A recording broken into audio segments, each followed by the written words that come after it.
प्रिय विद्यार्थियों, आज मैं आपके लिए क्लास 10th की बोर्ड परीक्षा का महत्वपूर्ण विषय सामाजिक विज्ञान का पेपर लेकर आया हूं, जो बोर्ड परीक्षा की दृष्टि से काफ़ी महत्वपूर्ण है। बोर्ड परीक्षा में सामाजिक विज्ञान का पेपर किस प्रकार आता है, यह किन किन खंडों में विभाजित होता है, किस प्रकार हम इस प्रश्न पत्र में 70 में से 70 अंक प्राप्त कर सकते हैं, किस प्रकार हमें पेपर करना चाहिए, किस प्रकार इसमें प्रश्न आते हैं, ये सारी जानकारियां आपको इस वीडियो में मैं दूंगा। अगर आप मेरे चैनल पर नए हैं तो मेरे चैनल को सब्सक्राइब करिए, लाइक करिए, दोस्तों के साथ शेयर करिए, जिससे कि आपके सभी दोस्त आपके इस जानकारी से लाभान्वित हों।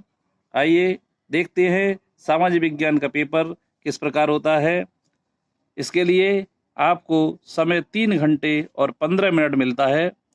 इसका पूर्णांक 70 होता है, जिसमें प्रारंभ के जो 15 मिनट होते हैं वो परीक्षार्थियों को प्रश्न पत्र पढ़ने के लिए निर्धारित किए गए हैं। शुरुआत के 15 मिनट में जब आपको पेपर मिलता है तो आप उसको ध्यानपूर्वक पढ़िए। फिर निर्देश दिए गए हैं। यह प्रश्न पत्र 2 खंडों का एवं खा में विभाजित है। प्रत्येक खंड के सभी प्रश्न एक साथ हल करना आवश्यक है। प्रत्येक खंड का उत्तर नए प्रश्न से प्रारंभ किया जाए। इस प्रकार जब भी आप नया क्वेश्चन लिखेंगे खंड में, तो आपको नया पेज इस्तेमाल करना होगा। इसके अलावा अन्य निर्देशों में प्रत्येक प्रश्न के लिए निर्धारित अंक उसके सम्मुख अंकित किए गए हैं। और प्रश्न पत्र में 4 प्रकार के प्रश्न आते हैं, जिसमें पहला बहुविकल्पीय, फिर अतिलघुत्तरीय प्रश्न, फिर लघुत्तरीय प्रश्न और दीर्घोत्तरीय प्रश्न, जिनके संबंध में निर्देश उनके आरंभ में ही दिए गए हैं। खंड का तथा खा खंडों के लिए दिए गए मानचित्रों को उत्तर पुस्तिका में मजबूती के साथ संलग्न करना आवश्यक है। इसमें जो मानचित्र संबंधी प्रश्न हैं उसको हल करने के लिए आपको मानचित्र बोर्ड की तरफ से दिया जाएगा, जिसमें आप अपना अनुक्रमांक अंकित करेंगे और उसको मजबूती से उसी उत्तर पुस्तिका में बांध देंगे। और जो दृष्टिबाधित परीक्षार्थी होते हैं उनके लिए मानचित्र कार्य के स्थान पर अलग से खंड का में प्रश्न संख्या 14 तथा खंड खा में प्रश्न संख्या 28 के उत्तर लिखने के लिए दिए गए हैं। यह केवल नेत्रहीन परीक्षार्थियों के लिए है। इसके बाद पेपर प्रारंभ करते हैं। देखिए, इस पेपर का जो संकेतांक है वो 825 ओडी है। इसी प्रकार आपको संकेतांक अपनी उत्तर पुस्तिका पर अंकित करना होगा। बहुविकल्पी प्रश्न हैं। जो निर्देश दिए गए हैं वो इस प्रकार हैं। निम्नलिखित विकल्पों में से सही उत्तर चुनकर अपनी उत्तर पुस्तिका में लिखिए। जैसे इसमें दिया है प्रश्न नंबर 1, यंग इटली सोसाइटी का संस्थापक कौन था। इसके 4 ऑप्शंस दिए हैं। एक ऑप्शन इसमें सही है। जो आपको सही ऑप्शन लगता है उसको आप उत्तर पुस्तिका में अंकित करेंगे। ठीक इसी प्रकार फ्रांस की क्रांति कब हुई, इस 4 ऑप्शंस दिए हैं। भारतीय राष्ट्रीय कांग्रेस की स्थापना कब हुई, इसके भी 4 ऑप्शंस दिए हैं। जो आपको सही लगे उसको आप अपनी उत्तर पुस्तिका में लिखेंगे। इसके बाद नेक्स्ट इसमें पूछा गया है नंबर 4 पर बहुजन समाज पार्टी यानी बीएसपी के संस्थापक कौन थे। 4 ऑप्शंस दिए हैं। 4 में जो आपको सही लगता है उसको आप लिखेंगे। Next question number 5, Mahatma Gandhi ने असहयोग आंदोलन कब आरंभ किया। इसमें भी 4 ऑप्शंस दिए हैं और आपको इनमें से सही विकल्प को अपनी उत्तर पुस्तिका में लिखना है। नेक्स्ट क्वेश्चन नंबर 6 में भारतीय संविधान की 8वीं अनुसूची में कितनी भाषाओं का समावेश है। ये आपके 4 ऑप्शंस इसमें भी दिए हैं और आपको सही ऑप्शन इसमें लिखना है। इसके बाद जो 7वां प्रश्न आता है वहाँ से आपको अतिलघुत्तरीय प्रश्न आएंगे। ये अतिलघुत्तरीय प्रश्न 2 नंबर के हैं, जिसमें पहला इसमें पूछा गया है असहयोग आंदोलन कब और क्यों वापस लिया गया। इसके बाद समवर्ती सूची के 4 विषयों का उल्लेख कीजिए। ये सभी 1/2 अंक के हैं। इसके बाद नंबर 9 पर वियना कांग्रेस का सम्मेलन कब और कहाँ हुआ, ये भी 2 नंबर के हैं। इसके बाद लघुत्तरीय प्रश्न, ये इतिहास का खंड है। इसमें लघुत्तरीय प्रश्न, भारतीय राष्ट्रवाद के उदय के 3 कारणों को लिखिए। ये प्रत्येक कारण 1-1 अंक का दिया गया है। अथवा संघवाद क्या है, इसकी प्रमुख विशेषताएं लिखिए। ये भी 3 अंक का है। इसमें से इन दोनों में से कोई एक प्रश्न आपको हल करना है, जिसके आपको 3 अंक परीक्षक के द्वारा दिए जाएंगे। नेक्स्ट जो क्वेश्चन है 11 नंबर, राजनीति में जाति किस प्रकार अनेक रूप ले सकती है, उदाहरण सहित व्याख्या कीजिए। ये भी लघुत्तरीय प्रश्न 3 अंक का होगा। अथवा इटली के एकीकरण में महत्वपूर्ण भूमिका निभाने वाले 3 नेताओं के नाम लिखिए। ये भी 3 अंकों का होगा। इसी प्रकार जो भी लघुत्तरीय प्रश्न हैं वो 3 अंकों के, और अति लघुत्तरीय जो प्रश्न हैं वो 2 अंकों के, और बहुविकल्पी प्रश्न हैं वो आपको 1-1 अंक का दिया जाएगा। इसके बाद नेक्स्ट जो क्वेश्चन है वो दीर्घ उत्तरीय प्रश्न है। यह क्वेश्चन नंबर 12 जिस प्रकार दिया गया है, ये 6 नंबर का क्वेश्चन है, जिसमें लोकतंत्र किस तरह उत्तरदायी, जिम्मेवार और वैध सरकार का गठन करता है, व्याख्या कीजिए। अथवा भारत में लोकतंत्र की सफलता के लिए किन्हीं 3 दशाओं का उल्लेख कीजिए। ये 6 नंबर का क्वेश्चन है आपका। इन दोनों में से आपको कोई सा एक प्रश्न हल करना है। नेक्स्ट क्वेश्चन है नंबर 13, महामंदी के कारणों की व्याख्या करें। ये भी 6 नंबर का है।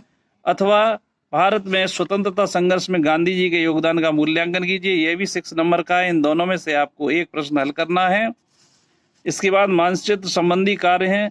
आपको जो मानचित्र, भारत का मानचित्र दिया जाएगा, उसमें आपको निम्नलिखित स्थानों को भारत के दिए गए रेखा मानचित्र में इस चिन्ह के द्वारा नाम सहित उसको दर्शाना है, सही नाम लिखना है, और उसके अंकन के लिए आपको 1/2 अंक मिलेंगे। जैसे इसमें क्वेश्चन नंबर 14 दिया है। नंबर 1, वह स्थान जहां दिसंबर 1920 में कांग्रेस का अधिवेशन हुआ था, कलकत्ता में हुआ था। ये 1/2 अंक हैं। और वह स्थान जहां जलियांवाला बाग हत्याकांड हुआ था, इसका भी 1/2 और प्लस 1/2 अंक, यानी अमृतसर पंजाब में। इसके बाद थर्ड क्वेश्चन है, वह स्थान जहां पर कांग्रेस का 1929 में अधिवेशन हुआ था, और उसके बाद वह स्थान जहां महात्मा गांधी ने नमक कानून तोड़ा था, ये भी दांडी है। यहाँ पर 1/2 प्लस 1/2 अंक आपको मिलेंगे। उसके बाद नेक्स्ट क्वेश्चन है, वह स्थान जहां गांधी जी ने किसान सत्याग्रह का बिहार में नेतृत्व किया था, यानी ये चंपारण है, और 1/2 अंक आपको इसमें मिलेंगे। यह जो पोर्शन है वह केवल दृष्टिबाधित परीक्षार्थियों के लिए है, जो मानचित्र कार्य के विकल्प के रूप में दिया गया है। इसको जो दृष्टिबाधित लोग होते हैं, जो ब्लाइंडेड होते हैं, जो अंधे होते हैं, दृष्टिहीन होते हैं, उनको करने के लिए ये है। इसके लिए सामान्य विद्यार्थी इस पोर्शन को ना करे। इसी प्रकार नेक्स्ट इसमें जो खंड खा दिया गया है, ये खंड खा भूगोल से संबंधित है, जिसके बहुविकल्पी प्रश्न हैं। 1-1 अंक के बहुविकल्पी प्रश्न हैं, जिसमें प्रश्न नंबर 15, पर्वतों पर मृतावर्धन का साधन है। 4 ऑप्शन दिए हैं, 1 ऑप्शन इसमें सही है।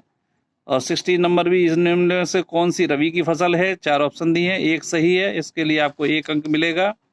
नेक्स्ट क्वेश्चन नंबर 17, निम्नलिखित में कौन सा गैर परंपरागत ऊर्जा का स्रोत है, इसमें भी 4 ऑप्शन दिए हैं, 1 अंक का है। और नेक्स्ट 18 नंबर, निम्नलिखित में से कौन सा खनिज आधारित उद्योग है, इसमें भी 4 ऑप्शन दिए हैं, और 1 इसमें भी अंक आपको मिलेगा। नेक्स्ट 19 नंबर, विश्व व्यापार संगठन की स्थापना कब हुई, इसमें भी 4 ऑप्शन है, 1 सही है। और 20 नंबर क्वेश्चन, निम्न में से कौन उत्पादन का साधन है, इसके लिए भी 4 ऑप्शन दिए हैं। इसके लिए भी आपको 1 अंक बोर्ड की तरफ से निर्धारित किया गया है। इसके बाद अति लघुत्तरीय प्रश्न, ये ज्योग्राफी यानी भूगोल से संबंधित प्रश्न है। इसमें कोडरमा किस राज्य में स्थित है या किस खनिज से संबंधित है, ये 2 नंबर का है। स्वयं सहायता समूह किसे कहते हैं, ये भी 2 नंबर का है। संगठित क्षेत्र को परिभाषित कीजिए, ये भी 2 अंक का है। इसके बाद लघुत्तरीय प्रश्न जो 3 अंक के हैं, जैव विविधता क्या है, मानव जीवन में इसकी महत्ता का वर्णन कीजिए। अथवा खनिज संरक्षण की आवश्यकता का एक संक्षिप्त टिप्पणी लिखिए, ये भी 3 अंक का है। वैश्वीकरण क्या है, इसका कोई एक लाभ बताइए, ये भी 3 अंक का है। अथवा भारत में विदेशी निवेश को आकर्षित करने के लिए 3 उपाय सुझाइए, ये भी 3 अंक का है। इसके बाद दीर्घ उत्तरीय प्रश्न आते हैं। प्रश्न संख्या 26, भारत में विदेश व्यापार को के लिए 3 विशेषताओं की व्याख्या कीजिए। अथवा पर्यावरणीय प्रदूषण से आप क्या समझते हैं, उद्योगों में भारत के पर्यावरण पर होने वाले प्रभावों पर प्रकाश डालिए, ये भी 6 अंक का है।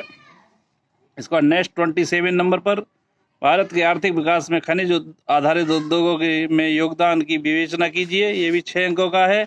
अथवा विकसित देशों की किन्हीं 3 प्रमुख विशेषताओं का वर्णन कीजिए। इन दोनों प्रश्न में से कोई एक प्रश्न आपको करना है।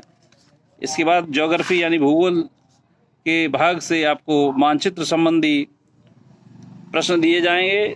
जैसे टेहरी बांध को इस चिन्ह के द्वारा आपको दर्शाना है मानचित्र में, भारत के मानचित्र में, या सतपुड़ा पर्वत को इस चिन्ह के द्वारा दर्शाना है।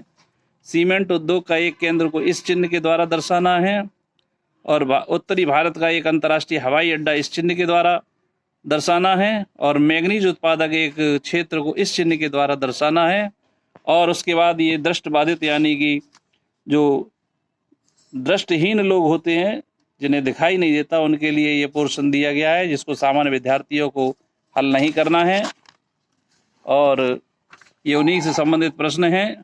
तो इस प्रकार सामाजिक विज्ञान का ये पेपर बोर्ड परीक्षा की तैयारी के लिए विद्यार्थियों के लिए काफ़ी महत्वपूर्ण होगा, और मेरी आशा है कि विद्यार्थी इस प्रश्न पत्र से अधिक अंक प्राप्त करने के लिए लाभान्वित होंगे। और मेरी शुभकामनाएं आपके साथ है कि आप बोर्ड परीक्षा में 70 में से 70 अंक लाकर अपने भारतवर्ष का नाम रोशन करें, अपने माता पिता का नाम रोशन करें। मेरी शुभकामनाओं के साथ मेरी नेक्स्ट वीडियो अवश्य देखिए। धन्यवाद। जय हिंद।